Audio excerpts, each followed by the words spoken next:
MC റോഡിൽ Pathanamthitta Kulanada junction സമീപം ഇന്ന് വാഹനങ്ങൾ കൂട്ടിയിടിച്ചു. ഞാൻ നേരത്തെ പറഞ്ഞ വാർത്തയാണ്. ട്രക്കിൽ എതിർഭാഗത്തു നിന്ന് വന്ന ലോറി ഇടിച്ച ശേഷം സമീപത്തെ കടയിലേക്ക് ലോറി പാഞ്ഞു കയറി. അപകടത്തിൽ 3 പേർക്ക് പരിക്കേറ്റുമെന്നാണ് ഞങ്ങളുടെ പത്തനംതിട്ട പ്രതിനിധി ശ്രീജിത്ത് ശ്രീകുമാരനെ അറിയിക്കുന്നത്. ഇപ്പോൾ ശ്രീജിത്ത് ടെലിഫോണിൽ ചേരുന്നു. Sreejith, good morning. അപകടം കൂട്ടയിടിയായിരുന്നു എന്ന് മനസ്സിലായി. ഇടിയുടെ വിശദാംശങ്ങൾ. SKN പന്തളം ഭാഗത്തേക്ക് പോവുകയായിരുന്ന നാഷണൽ പെർമിറ്റ് ലോറി ട്രക്കിൽ ഇടിച്ചു കയറുകയായിരുന്നു. അതിനുശേഷം ഈ ലോറി നേരെ ഒരു കടയിലേക്കും ഇടിച്ചു കയറി. ഈ സമയം പുറകിൽ 2 കാറുകൾ വന്നിരുന്നു. ഈ കാറുകളും ഇടിക്കുകയായിരുന്നു. അങ്ങനെ 3 പേരായിരുന്നു. ഡ്രൈവർമാർ അടക്കം 3 പേർക്ക് പരിക്കേറ്റിട്ടുണ്ട്.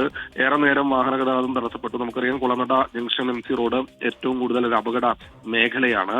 ഈ പ്രദേശത്ത് നാട്ടുകാർ ഉണ്ടായിരുന്നു. രാവിലെ 7 മണിയോടുകൂടിയായിരുന്നു അപകടം നടന്നത്. നാട്ടുകാരും അതുപോലെ തന്നെ ഫയർഫോഴ്സും പോലീസും ഒക്കെ ചേർന്നാണ് പെട്ടെന്ന് തന്നെ രക്ഷാപ്രവർത്തനം നടത്തിയത്.